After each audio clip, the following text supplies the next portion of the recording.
yes, my name is Grace Nzula, and this is Get It Right with Atara Solutions. Allow me to recognize the presence of our sign language interpreter, Catherine Sidandi. Catherine Sidandi, thank you for helping us be inclusive.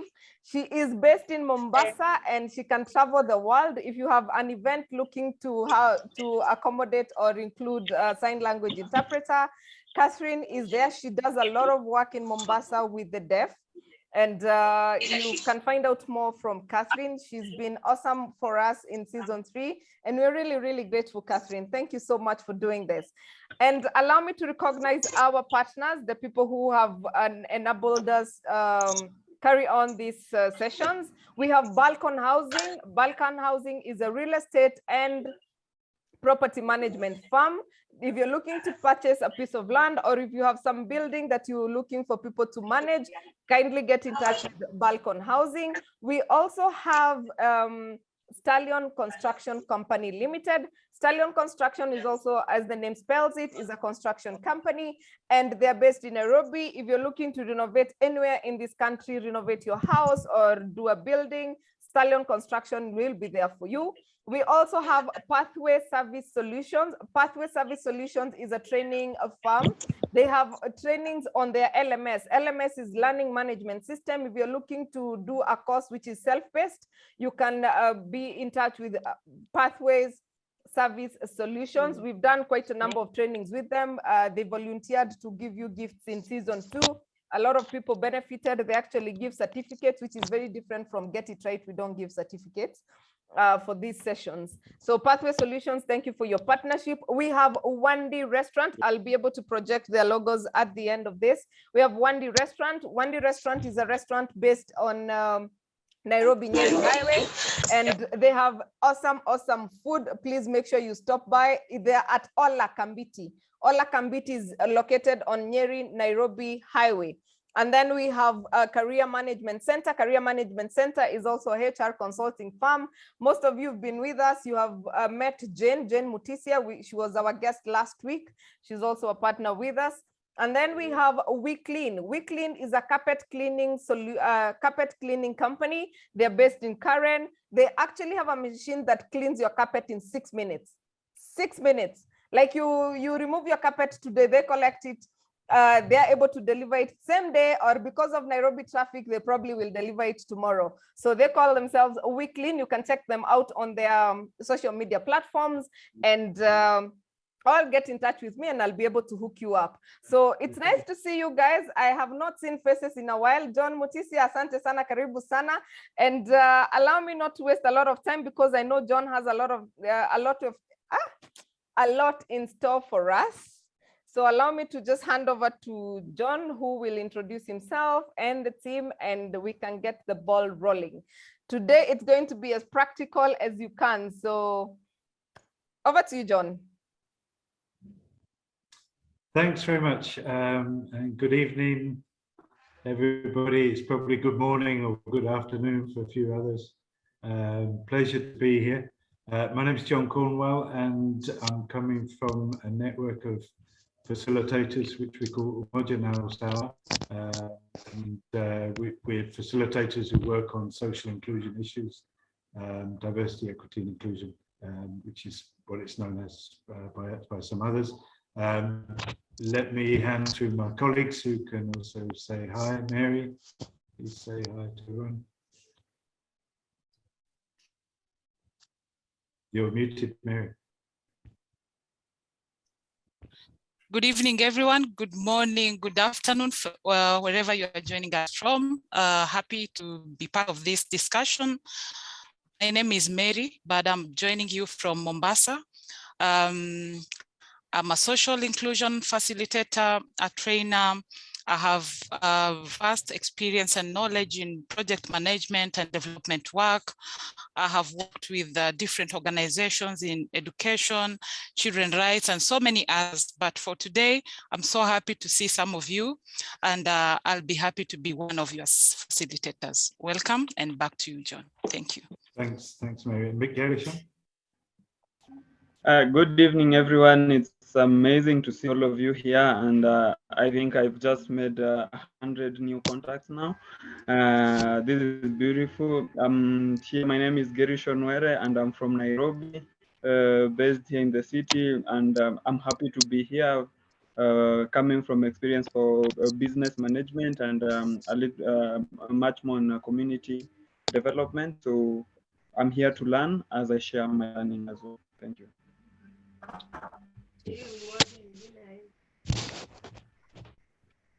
Thanks, Gershon. I didn't mention that I'm also in Mombasa, originally from UK, but naishi hapa Kenya, miaka mingi sasa. So nice to see everyone. I mentioned Umoja na Usawa. I need to say Happy International Women's Day, or as somebody very correctly said in a group earlier today, Happy International Women's Rights Day, because that's really what the focus is about. And it's great to have this opportunity to share a little bit of what we do around social inclusion. We're kind of condensing a 3-day workshop into 1 hour or a bit less than an hour. So we'll be sharing a little bit in a practical way, and also giving you a little bit of model that we use, to share and hopefully for people to learn a little bit from. So it'll be practical. We'll be doing some group work. We'll be consolidating that with a few slides at the end. I think what I'd like to say very quickly is, some of our principles in terms of how we work, we look at inclusion or social inclusion in a holistic way, in an intersectional way. So we try and avoid looking at gender in isolation, or race or ethnicity or disability. We look at how all those forms of discrimination and oppression intersect with each other and affect each other. And I think you'll experience some of that. As Martin Luther King once said, an injustice anywhere is an injustice everywhere. And I think that's one of our guiding principles. So Gershon, could you please just share the slides, and I'll also hand over to you as we move into our activities.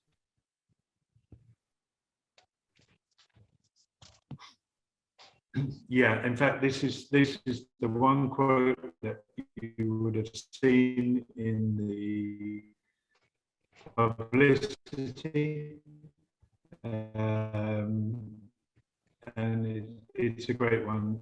Diversity is having a seat at the table. So that's the mix of people that is usually there in any group. But inclusion is about having a voice and realizing your rights. And belonging is really having that voice being heard, and really feeling part of something.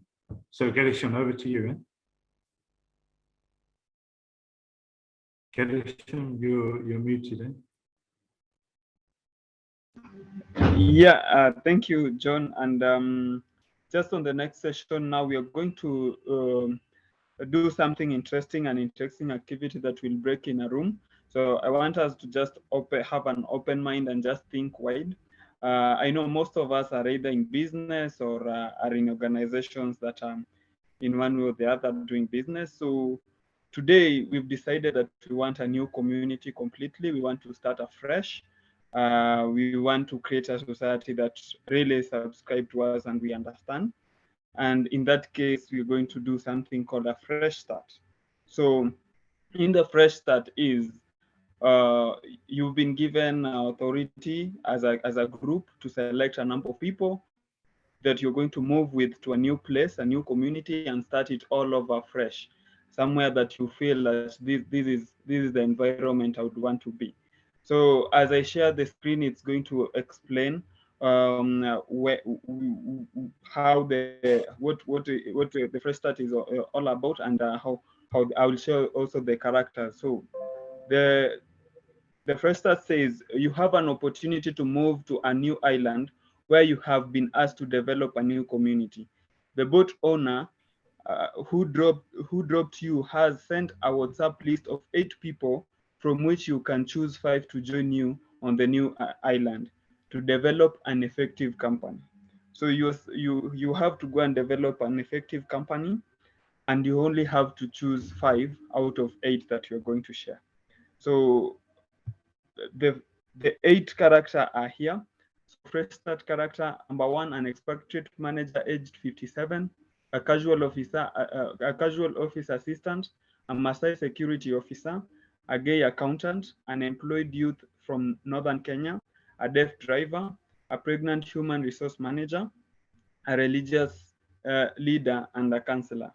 So in the breakout session, you will have about 10 minutes to discuss why you're picking a specific person and agree, and then you'll present the list of 5, or we'll discuss your selection later when you come. Welcome back. Now, I don't know how it went there because I jumped in a number of groups and just listening to the discussion. I don't know if there's any one group that would want to share how it went. Or anybody? Well, group 1 can start, being number 1. It's fine. Anybody can start because we've got 11 groups, so we won't have time to hear from everybody, unfortunately. Okay, then let the representative of group 1 go ahead. I'm Biko. I'm representing room 1. So the 5 individuals that we selected was number 1, the Maasai security officer. Reason being, Maasais are very courageous and bold. Secondly, we chose the religious leader stroke counselor for purposes of encouraging the staff and also to handle any mental health issues. Number 3, the deaf driver to facilitate dropping or collection of office stationery, etc., etc. Number 4, we have the gay accountant, help us to manage our books, file anything that needs to be filed in terms of tax returns and everything. Then number 5, the pregnant HR, because for purposes of human resource mobilization. Felt like this team was all inclusive, and it's also very diverse. Yes, thank you. Interesting. I love the point that you mentioned, that it was you looked at it from the point of all inclusive and the diversity. I think that's a good point. But I would love to hear again from another team. Just one person. Any other person who can share again? I'm willing to go. We decided that we didn't need an expatriate. We can mess it up ourselves, not because of his age or our age. We didn't need an expatriate. We were going to leave out, according to me, the religious leader, because we don't need to be religiously led, because we bring our own religion where we are. We were going to bring in the pregnant human resource because of inclusion. And we were going to leave out the deaf driver because it's a small island, not because he's deaf or she's deaf, but because it's a small island and we can walk about. We are going to bring in the youth because we need the energy. That's where we got to, because we ran out of time because we started a little late. Thank you. Back to you, Gerisha. Thank you so much. Last person can go. Hi, Gerisha. Hi. Hi, from group 3. My name is Doreen. So we chose 5 people. The first one was a pregnant human resource manager. She has a list of skills that she can bring on board, that is counseling, leadership, and she's able to manage people. Second person was an office assistant. She's handy, or he is handy in setting up the new spaces. So bringing up new spaces is something that they can do. We also brought on board the unemployed youth from Northern Kenya, who is he's a youth, and also his skills coming from the northern part of Kenya, he's able to probably have some survival skills to live on an island. Then a gay accountant to help us manage the books. Then the Maasai security officer, again, because of his skills being a Maasai security officer. Okay, just a quick question. Yes. There's a good question. When you said Masai, the security officer, what is the kind of the picture that you see? Sorry? When we say the Masai security officer, what would you assume? Like what was her role like in your mind when you are? When we pictured, actually, I think we all pictured a man, not a woman. Yeah, that's what I pictured.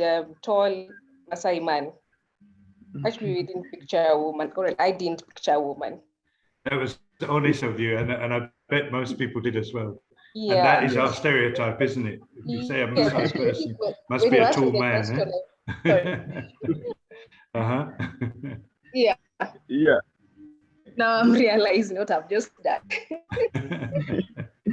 No, thank you. Now, for purposes of learning, and there's a reason why we gave you a statement. You know, like this is just a short statement, so it doesn't describe the person as a whole. It doesn't give you the real picture of who the person is.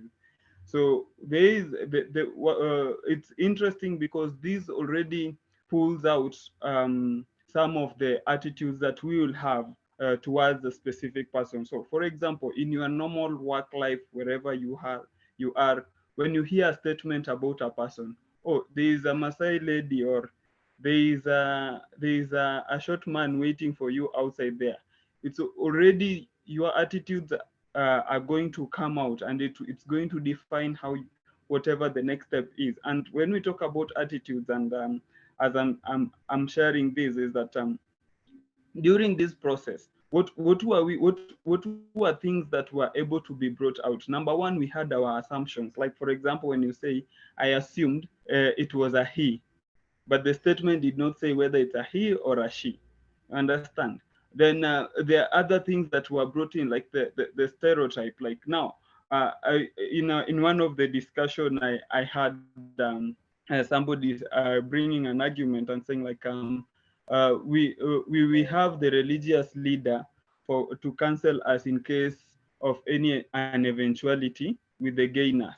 So you understand. So there's some already assumption, prejudgment that are made towards the specific people because of the short statement. But now, if I would have given you a whole paragraph that defines who this person is without like mentioning the Maasai part or something, just telling you this is Robin, he has worked in this place, he has this career and all this, then you will probably have a different opinion, or you will have a different way of now choosing them. And then the one interesting thing that I know, like for group one, when they say that we felt like we included everyone.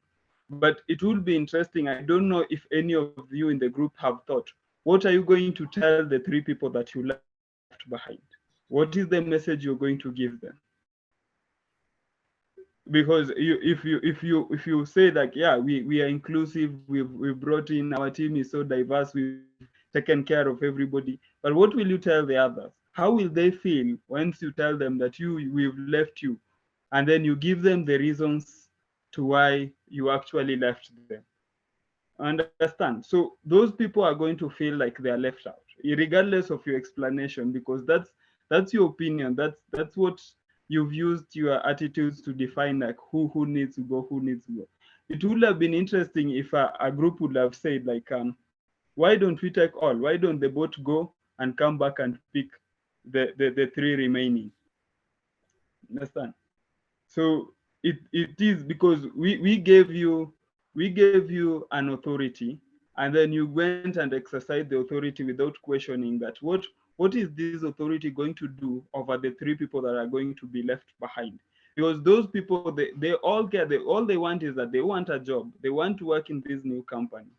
And if you would have come back and say, yes, you're giving me these rules, but why shouldn't I just have all these people in this new company so that we just have everyone? Because there's no way I will tell this other person that they have to remain behind.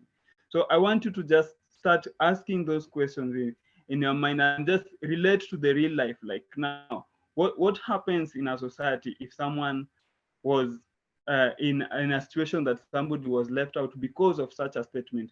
A Maasai security officer they might not be this and that. And I think one of the things that we learned is that our Maasai security officer was not a watchman, but he's a graduate from Harvard with security intel, and he's very good with cyber security.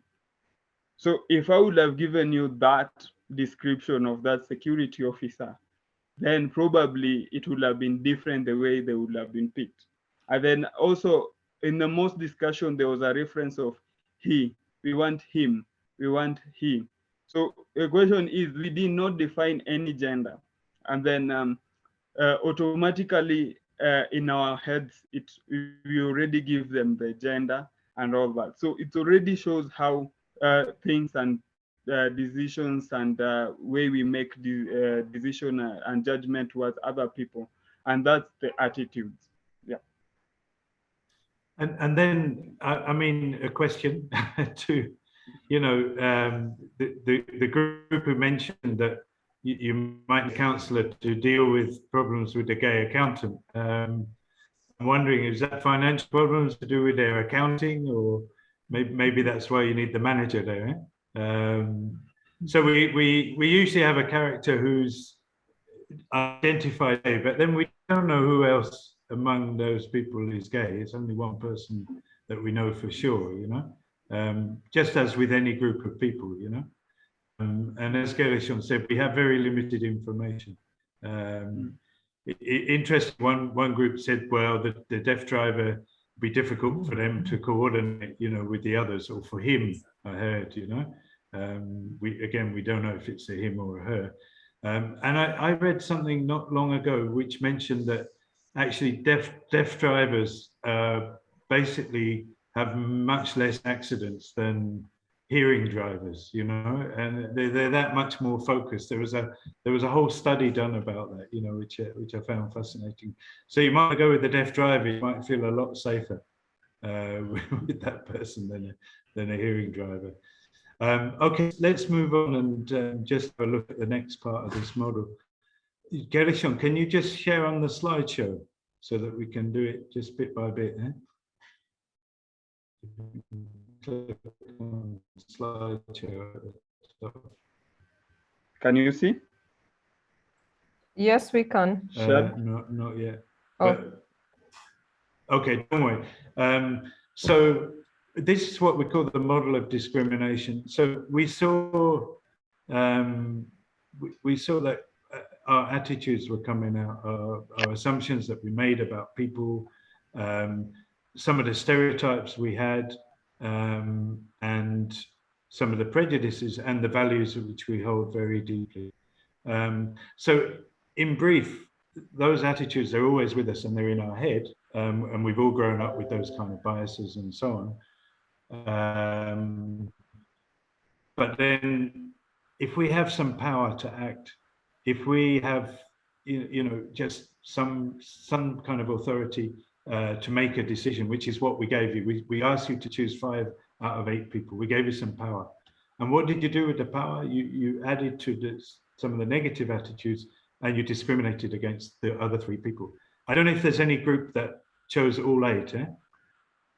Is there any group that chose all 8 and said, no, that's not fair. We should be inclusive. You know, this is all about building inclusive teams. If there is anybody who thought that or said that, please tell us. But what I want to point out is, you know, don't feel bad about this. This is a simulation that was created to help people understand how easily discrimination happens, you know, without really intending to. I'm sure nobody went to those groups and said, aha, this is a good chance to discriminate against a few people that we don't like. But you see it happened. And as Gershon was saying, 3 people got left out for various reasons, but based on our attitudes. So let's move to the next slide, which breaks down a little bit the forms that discrimination takes. And we're not really going to go into detail on this. And that's an interesting point I just read from Pamela. What we just focused on is perceived skills rather than extra info, gay, deaf, pregnant, etc. Yeah, exactly. And we do that intentionally because it's all about you know, helping people's awareness, really, that sometimes we focus on things that are not even relevant to the discussion. Some of the forms that discrimination takes is the direct discrimination, where it's usually very obvious. Somebody is told, we don't want you here because you're a woman, we don't want you here because you're black, you have a disability, etc. But actually what happened in this activity is we got indirect discrimination. You know, it's a bit more subtle, it's a bit less obvious, okay? We also saw some inaction where people could have stopped it. They had the power to stop it. You could have said, well, actually, these rules are not fair. Let's do it in a fairer way, you know? But actually, inaction, as we've seen, just adds to discrimination. Two other forms, victimization and harassment. And I'm sure many people in Kenya are aware of what happened in the last few days, where a woman was attacked in her car. And very shocking, those who maybe saw that video, you know, but it probably tells us exactly why we need International Women's Day still. Irene, you've got your hand up. I'm just wondering, it's about the power that we have to say, let's relook at these things. Don't you think then we need to look at how we are socialized to just follow the instructions and not think outside the box? So that's also another thing. Do we have the power to think beyond what we are told to do? Yeah. Exactly. Thank you for bringing that out. I mean, it's absolutely critical that, because it is automatic that, oh, these are the facilitators, they have the power in this situation, so we need to follow the instructions. And, you know, most of the time we do this, people just follow it without even questioning it and thinking about it. It's also one of the reasons we don't give you much time, because probably if we did give you an hour, you would add it and you probably start to think, hang on a minute, that's not a good instruction. So we can't, it's an unfair situation, and we apologize for that, but it's really just to help the learning, you know? So on the right-hand side, you can see some of the losses that occur as a result of discrimination. Whole groups of people miss out on opportunities, okay? So, you know, people say, well, we don't want a deaf person. You know, we don't believe they're going to be as good as a hearing person. Whole group of deaf people miss out on that opportunity. Groups of people miss out on resources as a result of that. People miss out on services, and also self-respect or self-esteem goes down as a result of discrimination. This is the first bit of our model, and it was developed in between Southern Africa and UK about 40 years ago, and people have been working with it in various places since then. In East Africa, we've been using it for probably about 15 years now, and adapting it and making it work in different ways.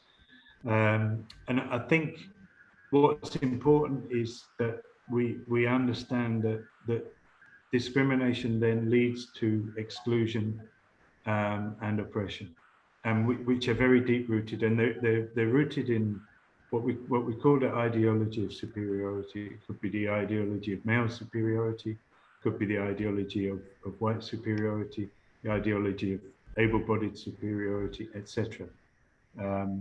And the idea that, you know, one group of people is naturally superior to another, you know, and you know, we talk about patriarchy, we talk about sexism and racism and other isms, which reinforce those very deep-rooted systems, which are hard to shift. But look, let's go to the next one. You were right to do that. Yeah, thanks. Let's go to the next question. We'd like to hear from you, you know, what stood out for you in today's session, and really what action will you take as a result of today's session? And we just leave those questions for you there. You can answer in different ways. You can put it in the chat, or you can unmute. Pamela, let's take a comment from you.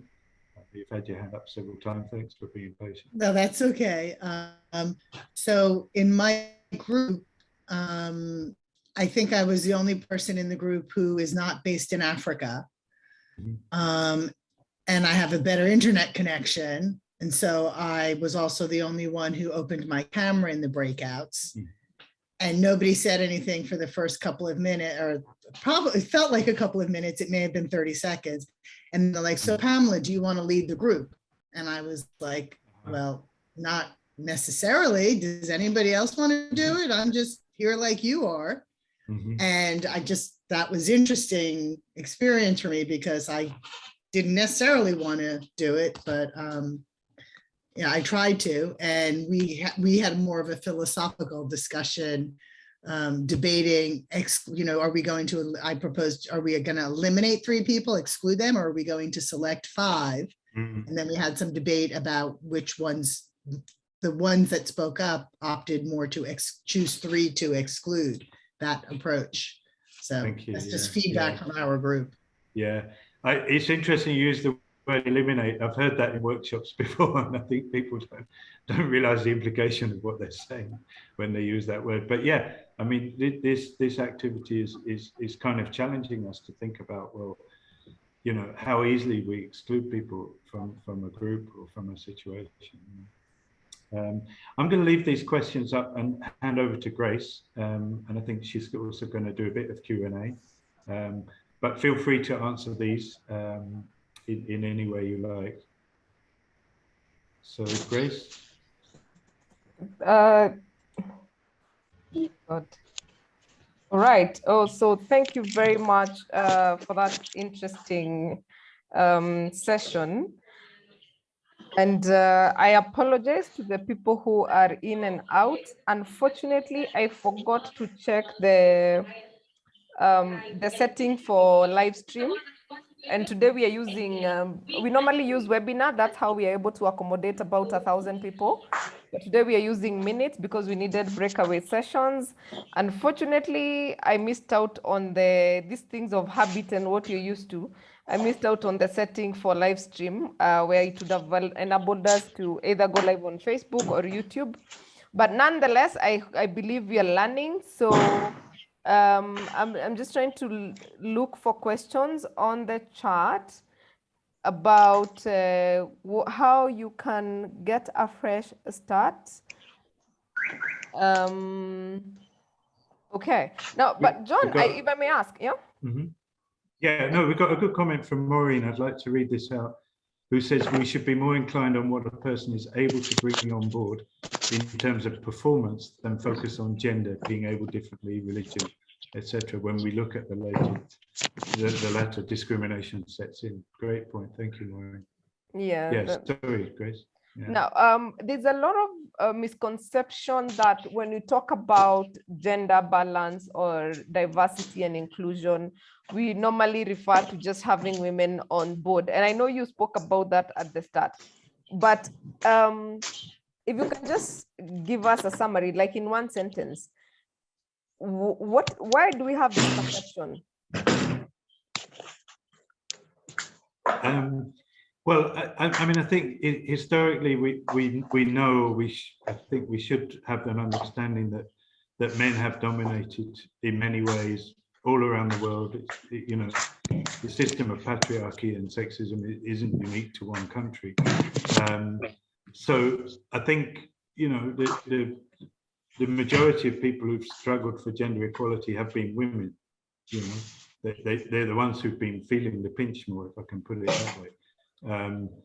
In a similar way, the anti-racism movement has been led largely by Black people, but there should always be space for allies, for men to get on board, for white people to get on board, but to understand why, the benefits of equality and equity as well, and equity where we sometimes need to balance things out. If one group is way above another, we need to take some measures to help the other group get to a similar level. It's an affirmative action approach, kind of a temporary approach, but it does need to happen. Probably more than a sentence. Eh? That's okay. That's okay.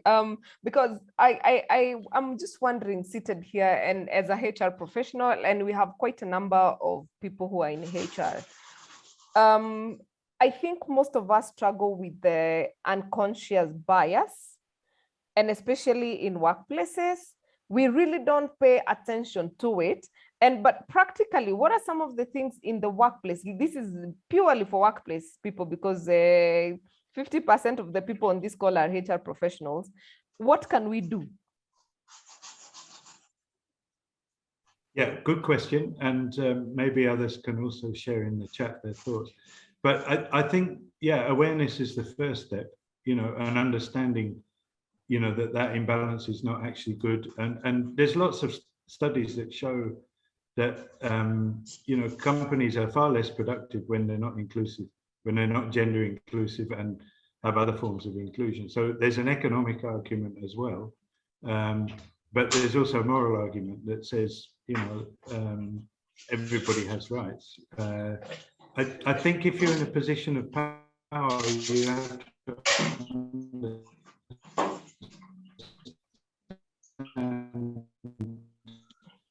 John, we are losing you.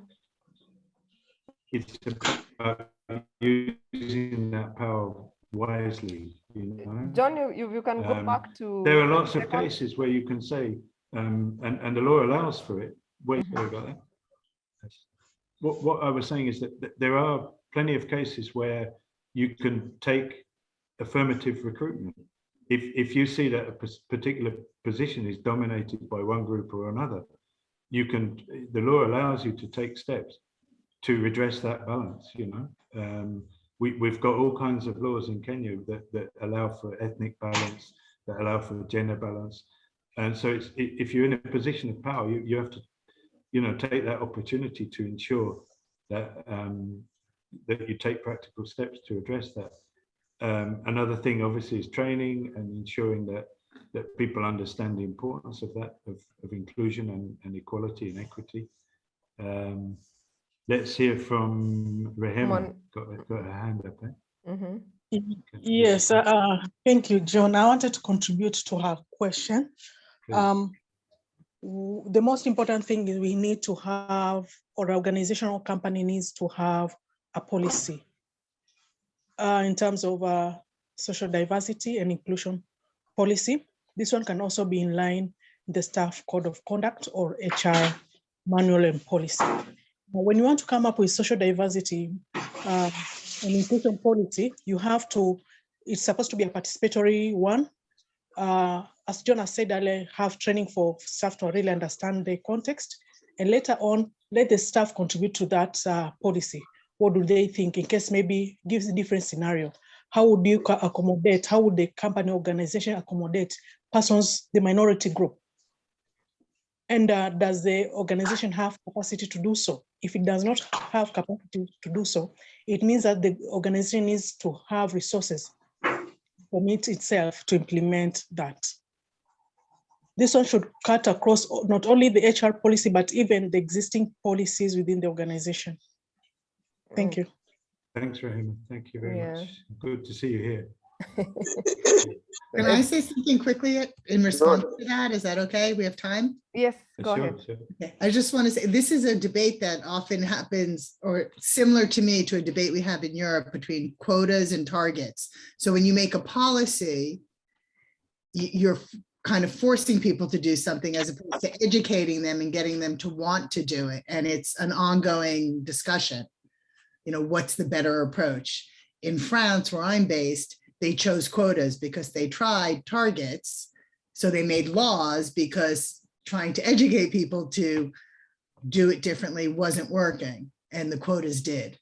But a lot of people are against quotas because they say people don't really accept it. They're being forced to do it to avoid punishment. So. Okay. Well, lots of great comments coming in the chat. I don't know what to highlight or not, but thank you.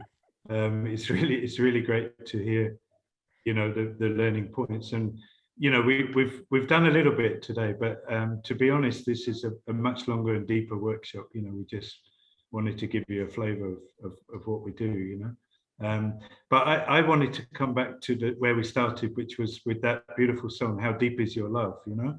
And I think we have to talk about love in a serious and profound way, you know, because if we really have love for other people, whether it's our colleagues, friends, our families, our communities, then this is very much the right thing to do, you know. So I think we always have to ask ourselves that question. There's a great name in South Africa, Tanda Bantu. Some of you come across that. It means somebody who loves other people, Tanda Bantu. I think that would help the world. At the same time, we need to do those practical and real things and be willing to stand up and challenge. We had this great debate. I don't know if it's a great debate, but we had a big debate yesterday in several groups. Where are the men? Where are the men standing up against violence against women? As men, we need to do that. And you can translate that to other forms of discrimination and oppression. Yeah. So I think we're almost out of time, but Gershon, you wanted to wrap up a couple of things. Sorry, Grace. Yeah, before we go to Gershon, we have Shanice, Shanice's hand up. I just wanted to echo what Pamela is saying.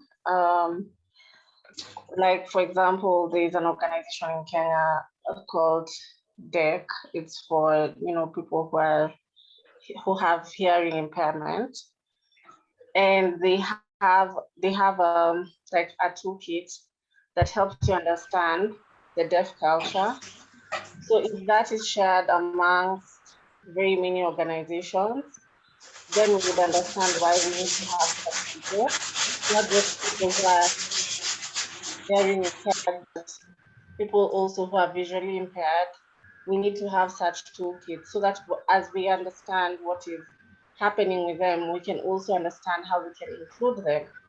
And not only just socially, but physically, having a universal design where they are comfortable to be accommodated, because we have very many public institutions and spaces that are not accommodating to people with different, who have different disabilities, or rather who are different, that is women, lactating women, breastfeeding women, all those things. So yeah, I just wanted to echo that. Thank you, Shanice. Thank you very much. And you know, you're just giving a sense of the complexity of inclusion. Maybe complexity is the wrong word, but the diversity that is needed and that range of thinking, you know. And if you remember at the start, I said we can't think in single issue. We have to think all the time.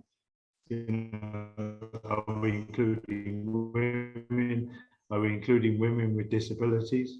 Are we including men who are LGBTQ, etc.? You know, I mean, it's never ending, and I think it has to be a constant challenge to us. We put a quote there from Kofi Annan, who says that gender equality is more than a goal in itself. It's a precondition for meeting the challenge of reducing poverty, promoting sustainable development, and building good governance.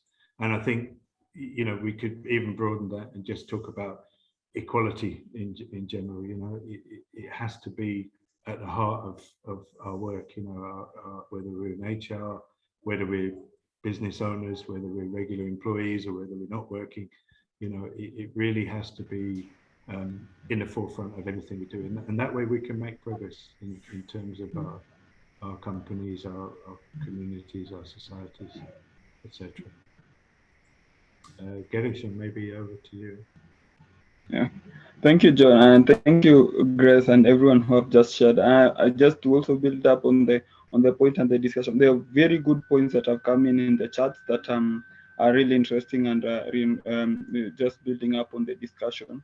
But also just to point out as a HR and people who are running businesses that the first step of inclusivity is being consciously aware of the biasness that are already there. Because once you are aware of those things, then you know, like you consciously start acting on them, especially when now people are coming in that also you don't understand. That's from an individual level, because when we build up, you know, society is built up of people. So we need to start challenging these things from our individual perspective, so that we build up a society that now people are learning, are learning now new things, not the things that we have been brought up to understand. And I think if we would have done this session as we do it in a full day, there's one thing we always say, whether consciously or unconsciously you left somebody out or through the law, it doesn't really matter on what you justify or what reason you're giving, but what matters is the impact of that person that is going to receive the discrimination. And more so, like when women are facing gender-based violence, the perpetrators will always have these excuses 1, 2, 3. And it doesn't really matter. What matters is that the impact that it leaves behind on the people. And I think that's something that now can also lead us to understand the process and things that we need to build. So I'm also going. I'm going to share. Sorry, John, you want to say something? No. Yeah, if you could just put the last slide up there. But Mary, please come in. Mary's been busy dealing with the chat, but Mary, we need your last comments, please. Yeah. Thank you, John. A lot of comments from the groups, from the chats. Very interesting. Some are commenting about the LGBTQ not factored in our constitution and all that, but we really understand that it is within us, just like disability and the other areas of interest. LGBTQ is within us, and it's part of the discussion that we also need to talk about. We never know, but quite interesting. And some of the comments, I can read one from Hagin saying, sorry, lost something here. I agree, but how do you enforce what is not registered? Yes, these are some of the discussions or the conversations that we also need to engage in. But thank you so much. John, back to you.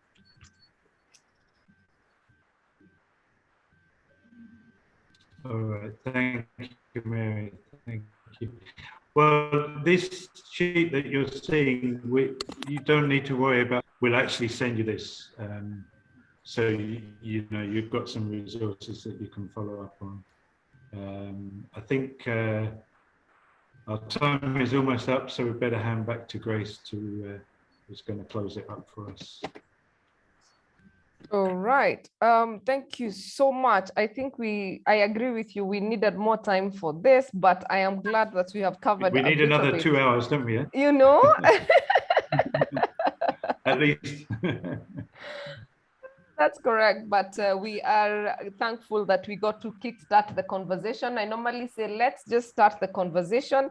We will catch up with the rest as we go along, because 1 hour is normally too short, not necessarily for this one only. And I'm glad to see my good friend Helen Juma. Hi, it's nice of you to join us today. Yeah, and so allow us to, there's an interesting chat, conversation on the chat, which is quite interesting, but allow me not to get into that. This webinar series is brought to you by Atara Solutions in partnership with Balcon Housing and Stallion Construction Company Limited. And I think we need to continue having this conversation on social inclusion, because whether we like it or not, it is always a thorn. We have seen how the social media and mainstream media has been today and yesterday, based on that, the lady who was assaulted on the road yesterday. And that was really, really sad. And I have never seen people united as they have been the last 2 days condemning that act. And unfortunately, the people who are doing that are our brothers and sisters. So we really need to continue having this conversation. We really need to continue creating awareness, because like we have seen, we have more unconscious bias than conscious, where all of us are actually victims of not embracing inclusion and diversity. So I think it's a call on all of us to accept what is there. And I agree with George. Like for us in HR policies in Kenya, sometimes you wonder, what do you then put in, because LGBT is not recognized in the constitution. So you're wondering, you're torn between doing what is right for the society, and then what is also limited for you. Of course, I know some organizations that have decided, you know what, this is my organization, I'm gonna do what I wanna do. But there are some that have limitations. So I think the more we have these conversations, the more we can even push for policy change and all that. So I really appreciate allowing me Grace, yeah. Grace, I shouldn't do this, but you know what comes to mind is let's not hide behind laws, yeah? Yes. The Constitution is very clear that everybody has rights, full stop. That's inalienable, inalienable. I think I got the word wrong. And that is the bottom line. So let's not make excuses. Let's not pretend that we can't do things. We know we can do the right thing. Let's be bold enough and strong enough to do that. Yeah. Sorry for jumping in. Yeah? No, that was necessary. That was necessary. Yes, Helen. Yeah, I'd like to back that up. I think all constitutions recognize every man and woman as equal. That summarizes everything. The orientation is irrelevant. So we shouldn't split hairs on that. Every man and woman is equal in the eyes of the law. Their orientation, their religion, their faith should not be a thing to talk about. We are here.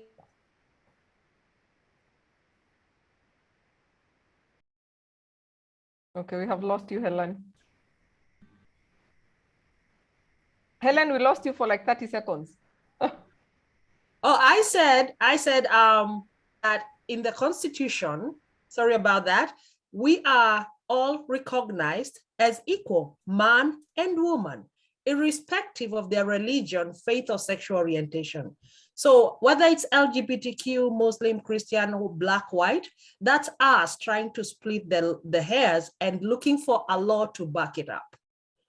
So we are the ones who should take the Constitution as it is and apply it as it is without splitting hairs. I believe our Constitution covers that. All right. Yes, and I agree with who is saying there that we will, is it George? We're saying that this is likely to be a very lengthy conversation, and I agree with him.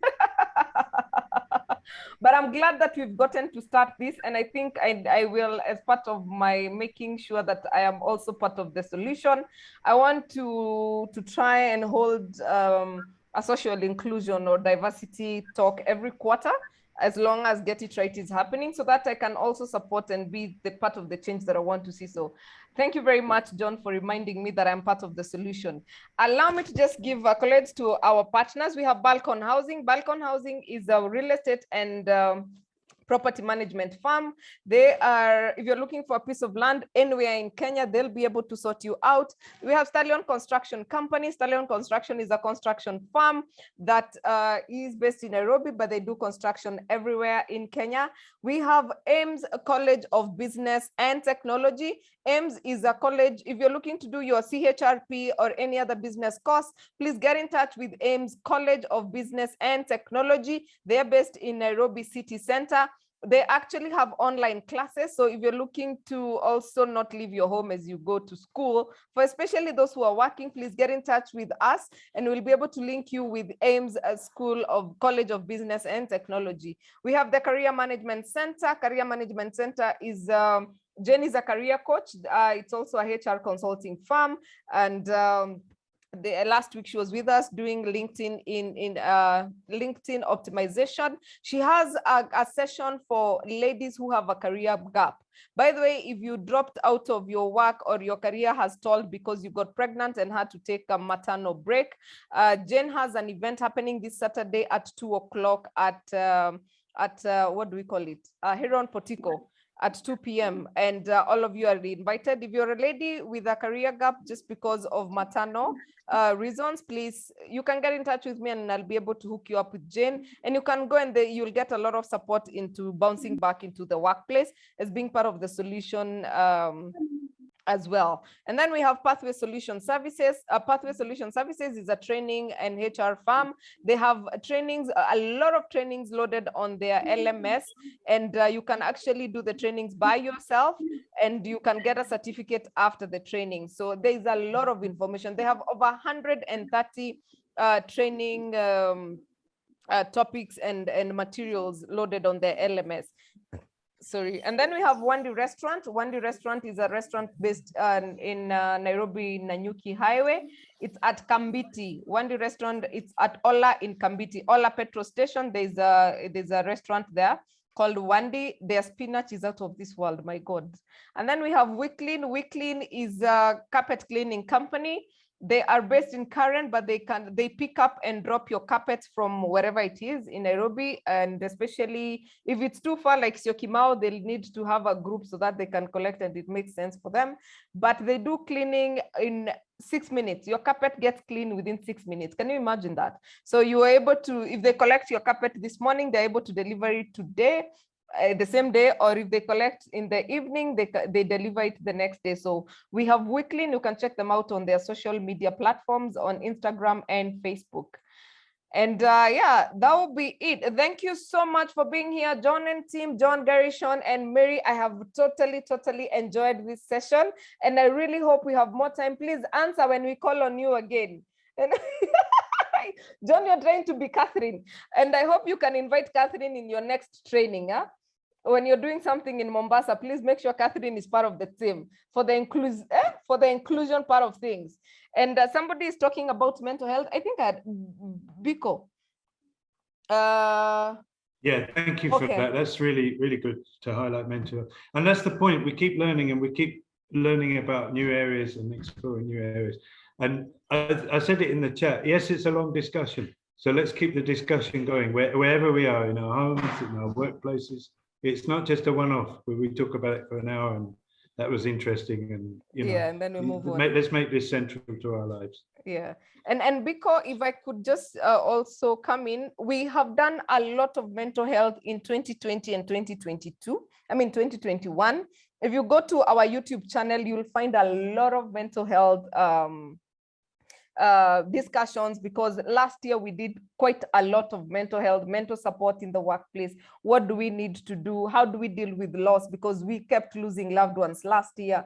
We have done a lot of stuff on mental health. Please just go to our YouTube channel and you'll find a lot of details on mental health. That's why probably I did not like read the whole thing, but yes, mental health is very important. It's very key in support of the people in the workplace and even at home. I mean, some of these things, gender-based violence was rampant in during COVID. So there's a lot of things happening around mental health and all this discussion. So if you can go to our YouTube channel, there is a lot of information. Maybe Jacinta, you can help me post that, like the link to our YouTube channel. Please subscribe and give us leave us a comment.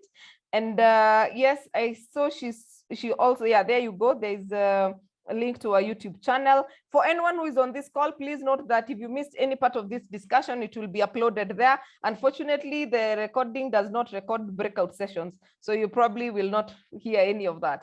But the other session will be uploaded there. And we will continue having these conversations because they are really important.